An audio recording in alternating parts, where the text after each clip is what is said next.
Welcome back to the Confident Retirement Journey. My name is Craig Sullivan. Today we're going to talk about the 5 questions you must answer before you retire. Let's jump in.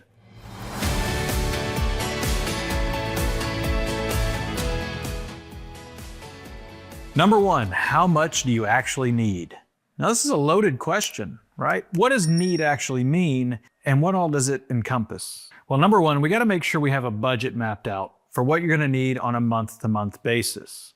A common rule of thumb is about 70% of your pre-retirement income or expense. This takes into account the idea that most people will lose some sort of expenses when they retire.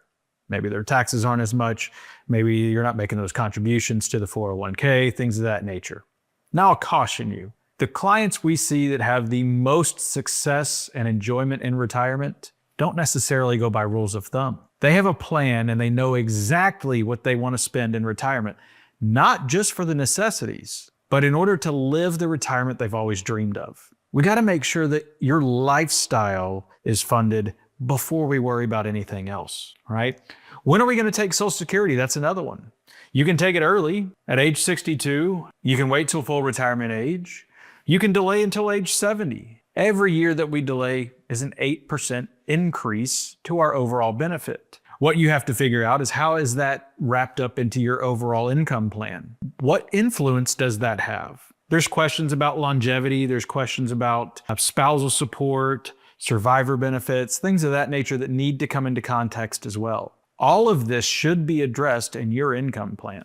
The last thing about the Social Security, though, is always remember that given different scenarios, tax situations may arise that could obviously have some effect on your overall success. If we claim early and we're still working, there's downsides to that. If we wait till age 70 and then we die too soon, well, there's downsides to that as well. There is a mathematical way to exactly dial in Social Security, but you got to be able to provide me with one specific piece of information, and that's when your expiration date is. And since none of us actually know that, we've got to explore all the options and see what makes the most sense for your financial plan. The third thing is, are we planning for the unexpected? Do you have a plan for the unexpected? Healthcare costs are something that sneak up on people as we retire and as we get a little bit more age to us.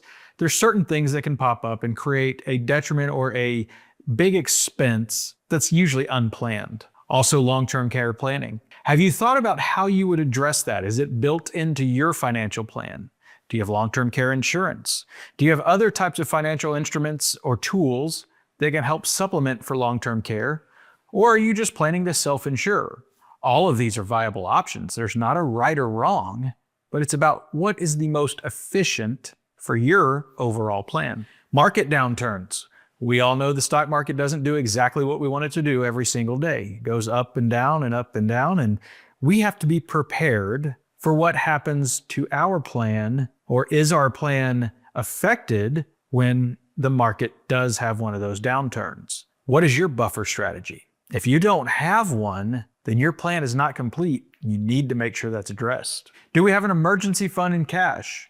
One of the first things we do as we're building a plan for our clients is make sure that they have safe money set aside just for emergencies. This money is not designed to make a bunch of interest.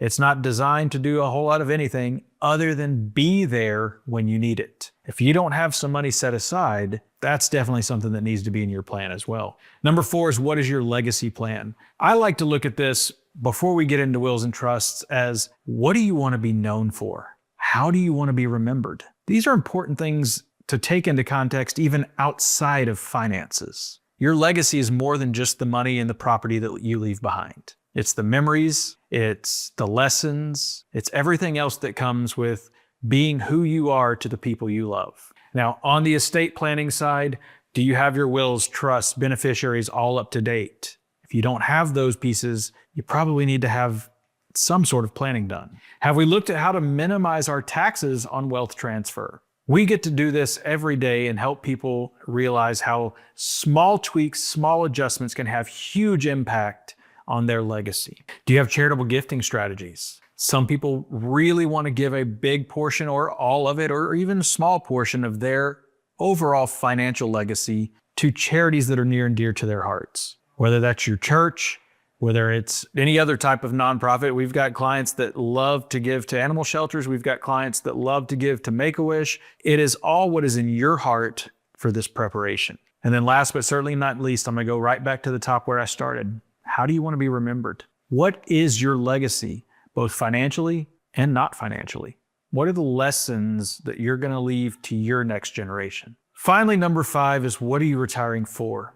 We want to address this one before we make that decision to retire. And you're going to notice there's nothing else that's going to pop up on this screen, because this one is all about you. This one's for you to fill in. What is it that you want to do in retirement? Are you looking forward to spoiling your grandkids, spending time with them? Are you looking forward to traveling to a lot of the places you haven't been able to travel to yet? And is that built into your plan? Do you have hobbies that are going to keep you active in retirement? Do you have charitable organizations you want to volunteer time at? All of these are so important to addressing the question of, what are you retiring for? This is where it gets fun.